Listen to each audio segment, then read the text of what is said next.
Welcome to the Paradigm Shift on 4ZZZ 102.1, where we challenge the assumptions of our current society to resist oppression and investigate alternative ways of living, for a world based on justice, solidarity and sustainability.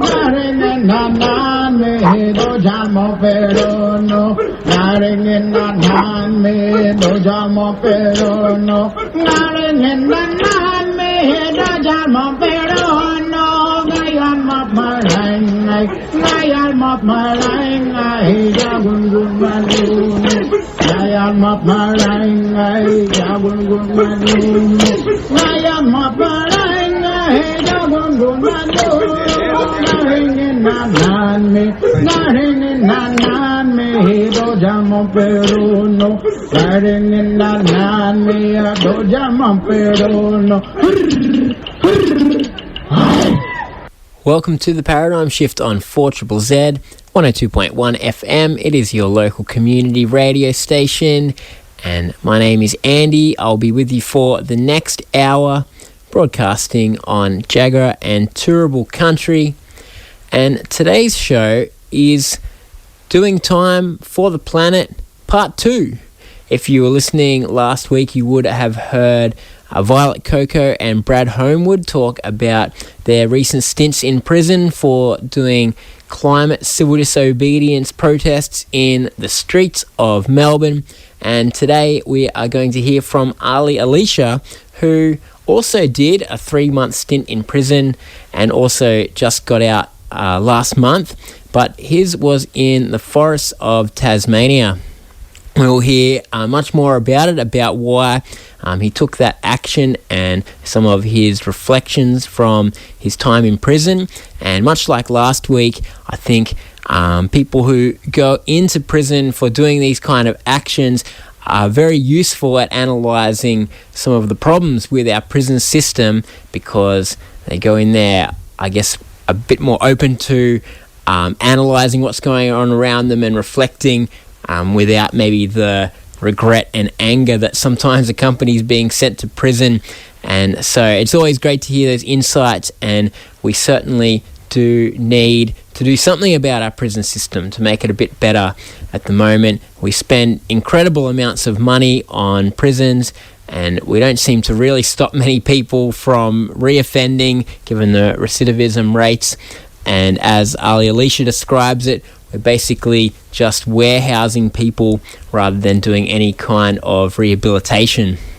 So Ali has plenty to say about his time in prison and the use of civil disobedience as a tactic. So we'll get into it now and hear from Ali Alishah.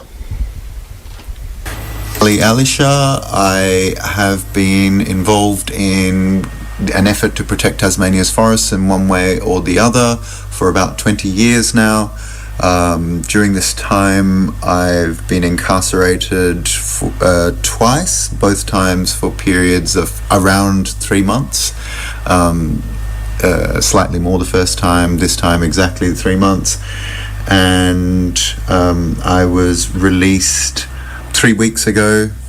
Yes, it is an unusual thing in our society, I suppose, willingly risking going to prison. But as you say, you've done it not once but twice. So maybe can you start off with telling us a bit of the background about how it is that you ended up in prison? Well, I used and I aimed for periods of incarceration both times to show that there wasn't social license for the projects or the policy settings that I oppose. The first time it was to send a message to potential investors of a pulp mill in the north of our state that the company at that time, Guns Limited, which then went into receivership, was saying they were going to only be using plantation wood, but the amounts that they required were not available at that time in the plantation estate, and it was, to my mind, it was a bit of a con job. And so, you know, to raise attention to the fact that the community was opposed to it,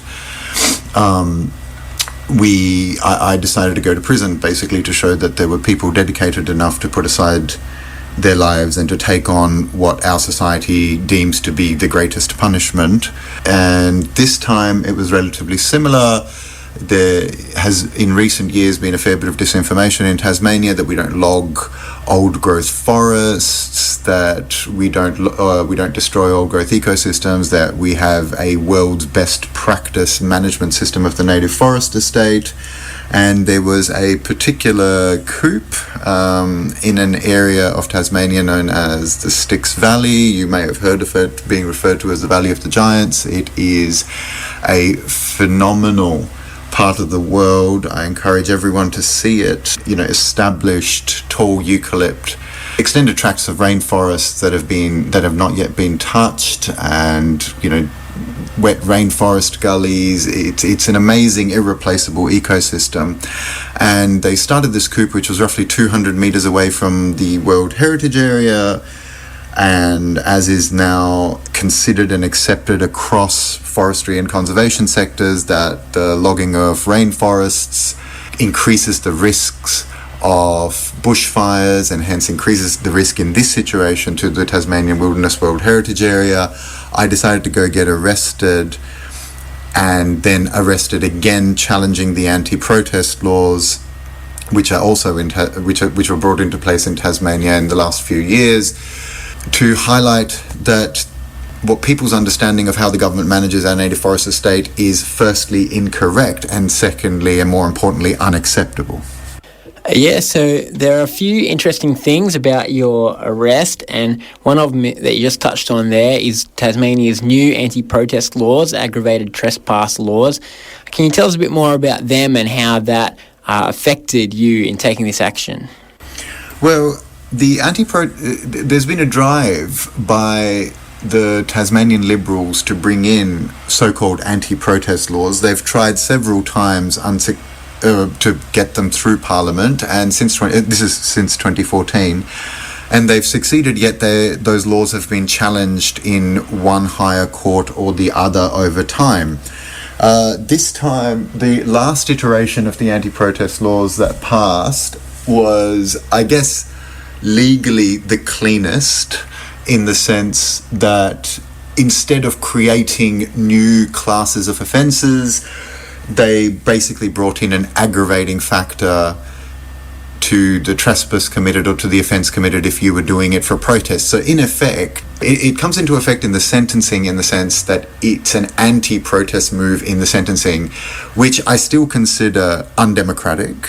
And not just myself, many Tasmanians consider it to be undemocratic, and I consider it to be unsafe for our democracy. But they are here, and I wished to challenge those, because I think any law or any bit of legislative architecture that tries to impede democracy, that tries to deter people from standing up for what they believe in within the confines of the rule of law, should be challenged. And this time I did it by triggering the anti-protest law, the aggravation on the trespass in the sentencing, by virtue of committing the trespass the first day and then recommitting the trespass on the second day by using the bike lock to lock myself onto an excavator. And the Tasmania Police contended that I had brought about a situation that posed a risk to their officers, that posed a general risk to the environment and posed a risk to myself. We successfully defeated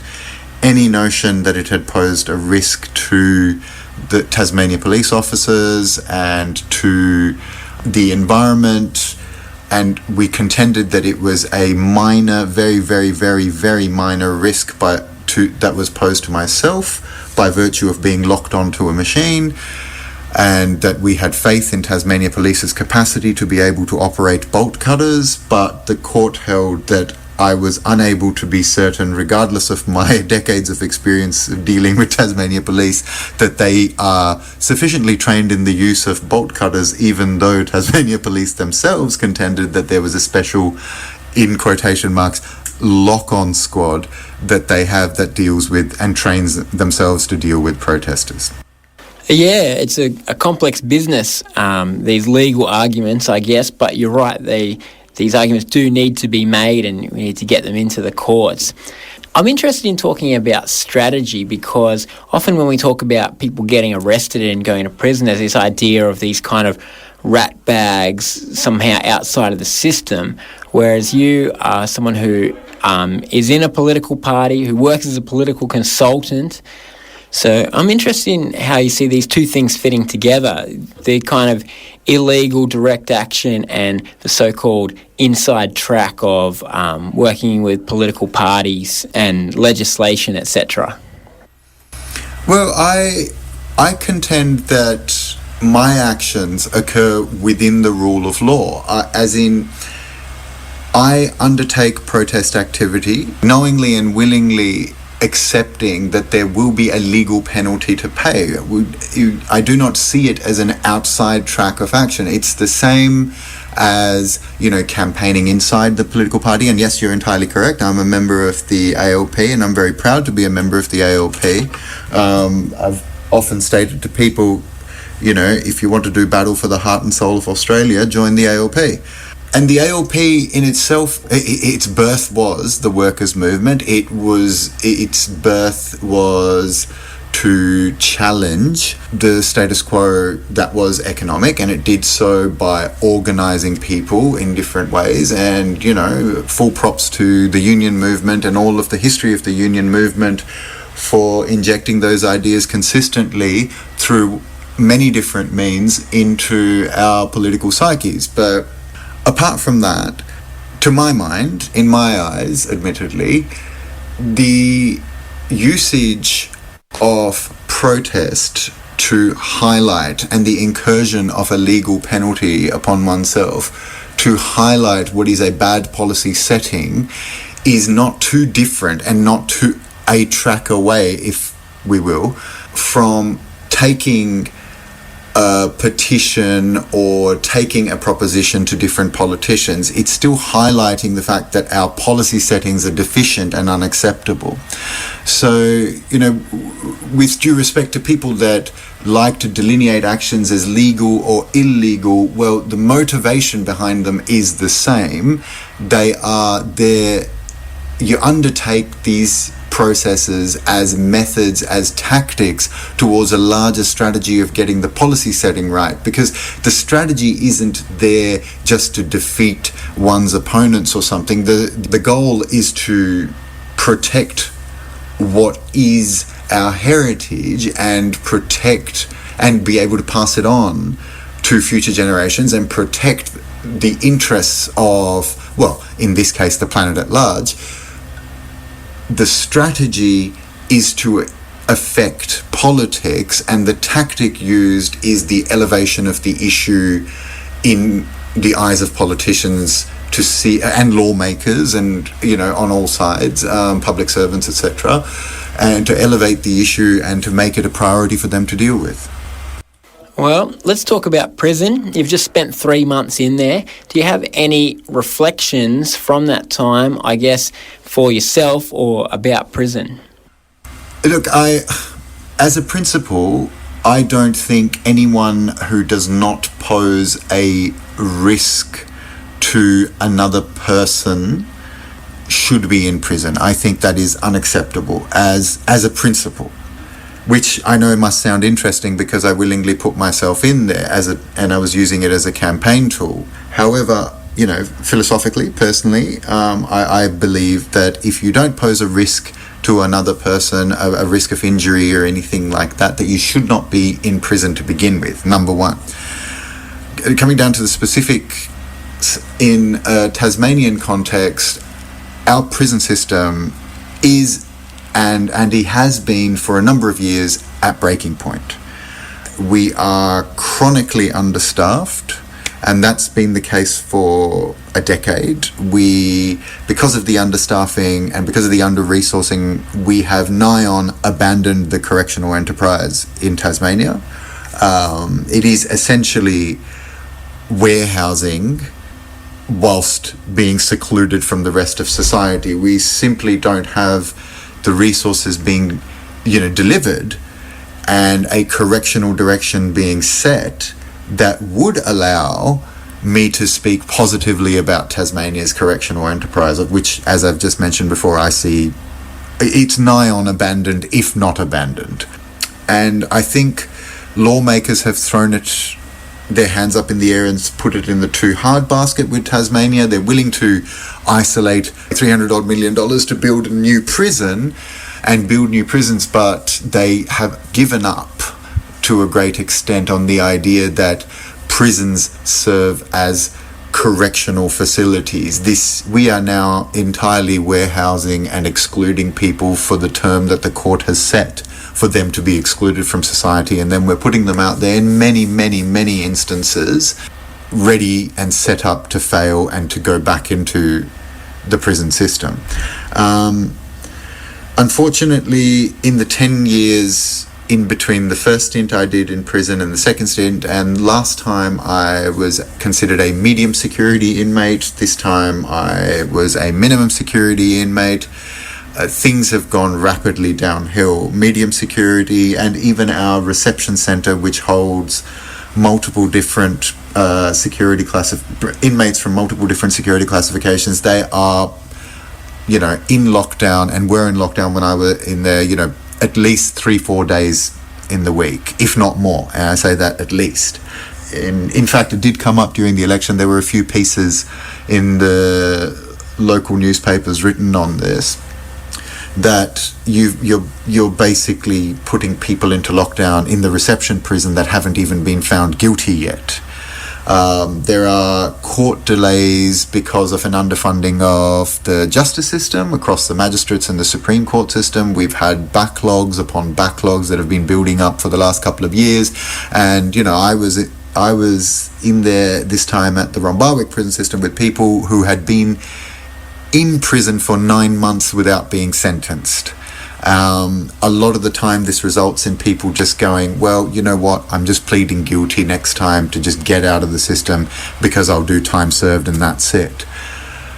So it's in a pretty dire situation. However, I have to say I was treated phenomenally well. I was treated phenomenally well by other inmates, especially those serving long sentences, because I think people serving longer sentences have an understanding of how little they can do to engage with the outside world and to affect the outside world in a way that would benefit their families and their loved ones.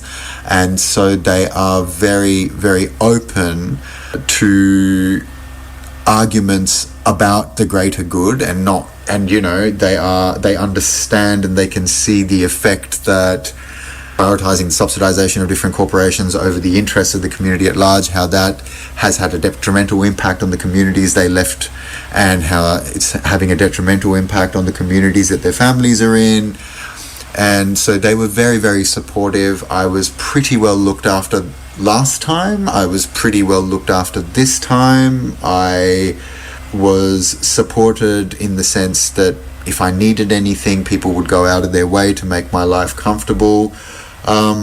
I did attempt a hunger strike as it was during the election time, and I wanted to bring attention to the fact that, if we talk about all of the pieces of our legislative architecture and our public sector structures that are arrayed against people who are trying to bring different issues to light in front of their government by engaging in protest and incurring a legal penalty, that this system of understaffing and the delays within the court system actually compound on top of whatever legal penalty one is incurring. So I went into hunger strike to draw attention to all of that. And, I also feel very strongly about it. No one is just driven by one thing. I feel very strongly about the correctional enterprise. I think in a liberal democracy, the deprivation of liberty, which is sanctioned by the state, is arguably one of the most important considerations in checking our democracy's health and why that is occurring. For being a unionist, I'm really worried about the health and the well-being of the correctional staff in there, and the health and well-being and the ability of the correctional staff to carry out their roles safely is fundamentally important to the correctional enterprise, and hence fundamentally important to the proper rehabilitation of people. So I went into a hunger strike to try and raise attention to that. As will probably not be a surprise to many people, a health protocol was used as a disciplinary measure in trying to get me to stop the hunger strike. I was put into a maximum security facility and isolated from any other inmates. I would go maybe 5-6 days at times without being able to use the phone. I had to ask for permission every time I was to use the bathroom. Being on hunger strike, drinking a lot of water, that was a lot during the day. They would put warm food into my cell to get me to stop, and I was told this was all, I was moved into this facility because I needed to be monitored closely, something that they couldn't do at the prison for any health things. However, there is no doubt in my mind that a health protocol was used as a disciplinary measure, and none of the other inmates opposed that view when I put it to them either. And these, my fellow inmates, and especially those people who are serving long sentences, some of them life sentences, let's just say they're not easily impacted by ways which are used to cause discomfort, but they could see what was happening here.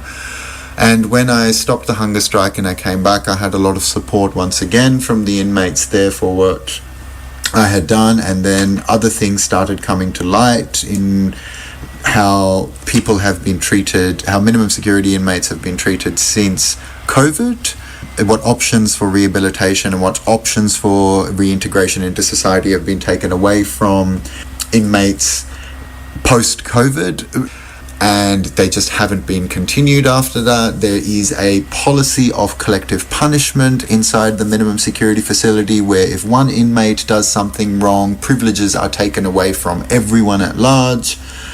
And also the health of the actual facility, the Rombarwick prison, as a structure, as a facility. It's a very old building. They're very old cells. It's a very old idea of what a minimum security facility should be like. We don't have fences that we can see outside of, as would be the experience of most minimum security people, inmates around the country. We have, walls and towers. Yeah. From the perspective of a policymaker or the perspective of anyone who's an expert in the field of corrections or criminology, it's a pretty depressing facility that should probably be condemned. As an individual, what kept you going through, I guess, the kind of isolation, punishment, boredom of prison? Purpose. I was there for a very particular purpose. Look, when the anti-protest laws were going through our parliament, I wrote to our upper house and one of the members of the Tasmanian Legislative Council, he did me the kindness and the courtesy of indulging my letter and reading it into Hansard, and the point that he focused on was one that I'd like to bring to the attention of all lawmakers again, which is if one is engaged in an activity which is philosophically, ideologically, and pragmatically justifiable, there's no space for rehabilitation. Like, you cannot rehabilitate someone from a point of belief that is not merely ideology, but is actual philosophy. And so there's never going to be an instance where anyone who's incarcerated and for an extended amount of time due to protesting to save or to stop the destruction of a public asset is going to feel sorry for what they've done. So there was a very defined purpose, and that kept me going. I was there to do something very particular, and I was going to conduct myself in the best possible way. To be honest, Andy, it wasn't about me as the individual. It was about me as a representative of an idea. And that's how I considered myself, that my presence there was a physical manifestation of an idea, a challenge of ideas, and a message to lawmakers and governments that you do work for us, we do still have agency, and we are still determined to keep that agency. You will not take that away from us. So, I mean, I generally I'm not someone that gets bored, but there wasn't any time and space to be bored, because I was engaged in what I was doing. Was there much solidarity from people on the outside to let you know that you were remembered?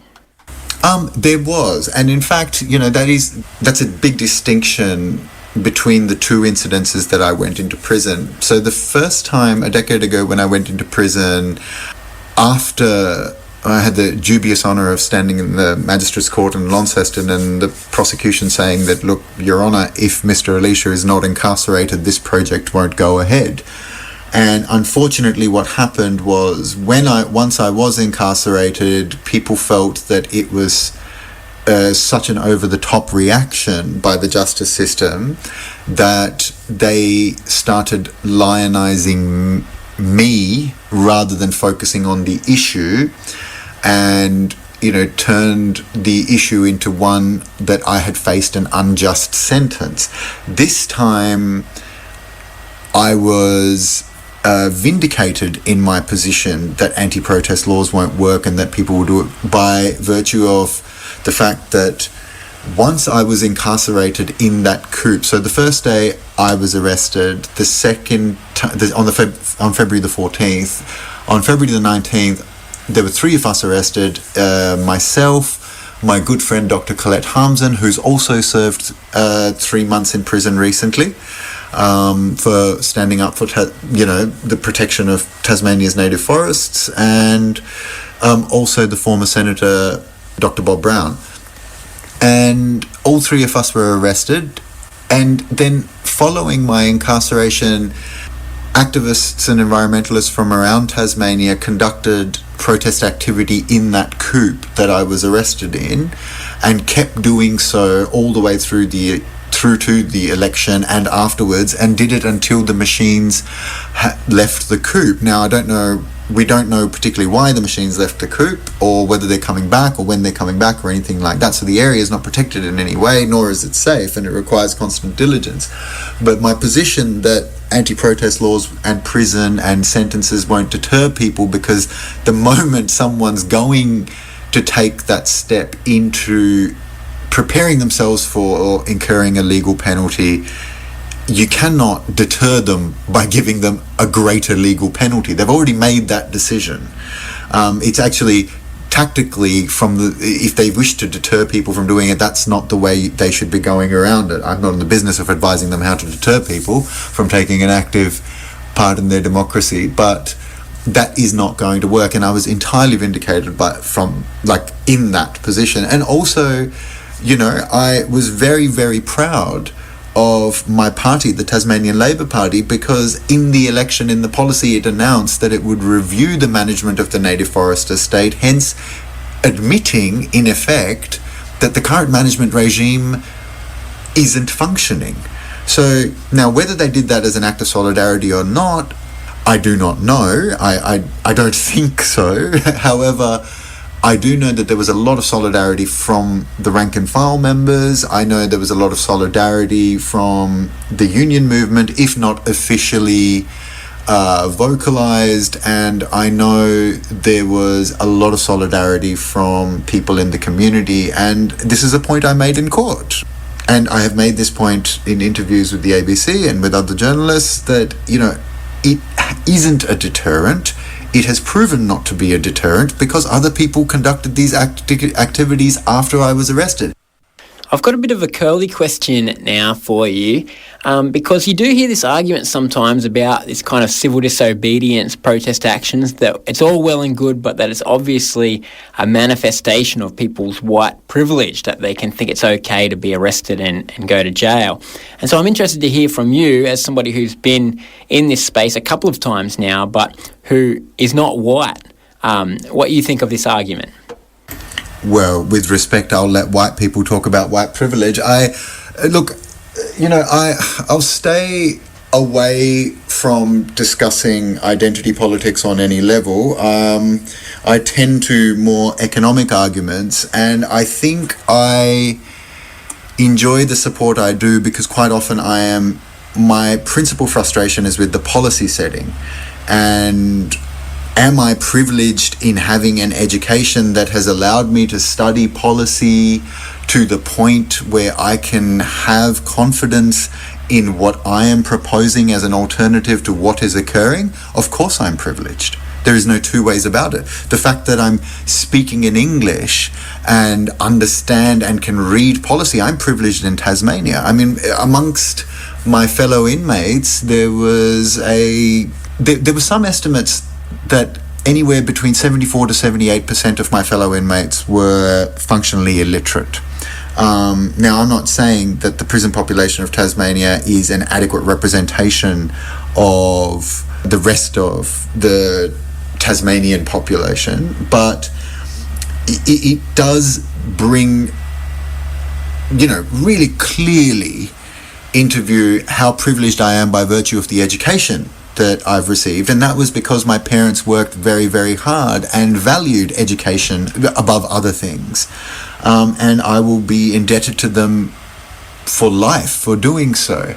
On the point that civil disobedience is action undertaken by a privileged class, I disagree, and with respect I say to you that is a very short-term view of civil disobedience. In fact, arguably the greatest gains in society and the reason our democracies are the way they are and the reason we still believe in democracy being the best system that we've come up so far is because of large movements of civil disobedience.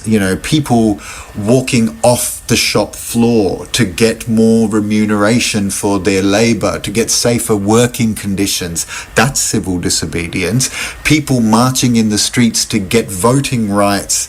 That's civil disobedience. People going and sitting down in a cafe forcing them to give them to serve them the same as they would other people in their community. That's civil disobedience, and that has never been undertaken by what anyone would term would be the privileged people in any society at any given time.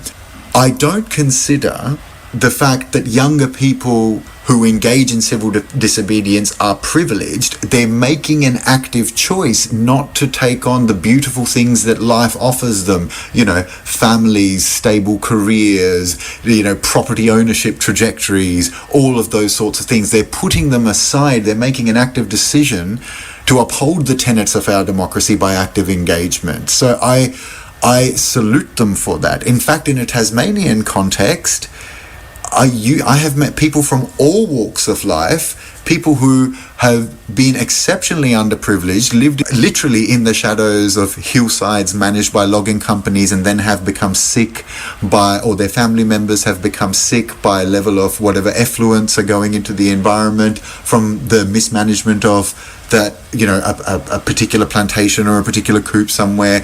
People whose family members have been made sick by virtue of the burning after clear felling of our forests, who are not privileged in any way whatsoever, but are driven to the point of understanding that there is something fundamentally wrong in our policy setting, but is continuing because they understand that the governments are not making policy for those who are the underprivileged, but are making policy to benefit the corporations in this case. And so I can't accept the premise of that statement, because my experience of the levels of engagement by people from across all tiers of Tasmanian society and Tasmanian economy is different. Well, Ali, you're back on the outside now after 3 months. What's your plans now? Well, unfortunately, I have been faced with a situation in the last week where I think it's going to be very, very necessary for me to trigger the suspended sentence, the 1-month suspended sentence that I also received as a penalty due to this last action that I took, and unfortunately it will be in opposition to some so-called environmental NGOs who have decided to side with the industry and continue to allow some exceptionally questionable actors in the Tasmanian forestry industry to use their names and to use their brands as an endorsement of their activities. So there is a tract of forest in, the Tarkine, or Takaina, as it is called in the languages of the First Peoples. That is in the northwest of Tasmania. For your listeners who are not aware of it, it is, I believe, the second largest intact tract of Gondwanan rainforest, and this is not tall eucalypt rainforest. This is rainforest that has matured beyond the tall eucalypt stages, where your rainforest species are now what hold the upper canopies. And unfortunately, one of the companies who has in the past been associated with the destruction of Borneo and took up root in Tasmania some 15 to 20 years ago, is receiving product from this new logging operation and has openly said that they were endorsed by the Australian Conservation Foundation, Environment Tasmania and the Wilderness Society, and I will have to go and get arrested there, I think, to make sure that people understand that once again there is no social license, regardless of what some environmental NGOs might think. Well, thanks, Ali. I hope it all goes well, and maybe we'll be chatting to you again in the future on a similar topic then. But thanks very much for chatting with us today. Well, thank you very much for your time and your interest, Andy, and I hope next time I've got some more positive things to say about the Tasmanian Correctional Enterprise than I did today. All right, thanks, Ali. We have been talking with Ali Alishah, who has just got out after 3 months in prison in Tasmania. Well, if you listen to the end of that interview, it's not clear how long it will be until he's back in there, but I hope he's enjoying life on the outside. I don't think it does anybody much good being in prison, despite the remarkable good humour with which Ali took it all, and he remains very positive about his experience in there and his reasons for going in there. He also has a very well thought out kind of theory of change and how civil disobedience fits into that. Very calm and rational kind of analysis of taking action, and I think it certainly would have helped him to deal with the prison process, and it seems to have helped protect Tasmania's forests, because as he did point out, that part of the Styx Valley that he was arrested trying to protect is currently not being logged, thanks to his efforts and some of the other people who took action in solidarity with him. And yeah, it goes to show prison's not very fun, and most people don't willingly go to prison, but there are good reasons too, and it's a proven effective method of social change, civil disobedience, even including doing time on the inside, and so that's why people have continued to do it. Both Ali this week and last week we talked to Violet Coco and Brad Homewood, and I'm sure there will be many more as long as our society keeps on destroying this planet which we require to live on. Then there will be people of principles and courage who will be taking action to try to stop it from happening. And that might be you might be inspired by today's show, it might not be, and that's fair enough, but I hope at least that all of us can show solidarity with people who are taking that kind of action for the sake of this planet. And it can be a long and difficult road, and you don't always get thanks either. There's certainly a lot of risk in taking that kind of prominent action and putting yourself out there. You generally receive quite a bit of criticism and opposition from the powers that be and those that benefit from the status quo, and that's all the more reason for us to show support where we can. Of course, another aspect of today's show that we should remember is the anti-protest laws. Most states in Australia actually have in recent years brought in new anti-protest laws of some kind or another. Here in Queensland, the dangerous attachment devices legislation, of course, and that's another thing that we should be fighting against, and continually bringing up the importance of civil disobedience as a way for ordinary people to get their voices heard in a system that's weighed heavily in favour of, big political donors. And we're probably not finished with anti-protest laws. As the climate crisis heats up and there's likely to be a lot more opposition, there will probably be a big pushback, and so that's another thing that we all have to be conscious of.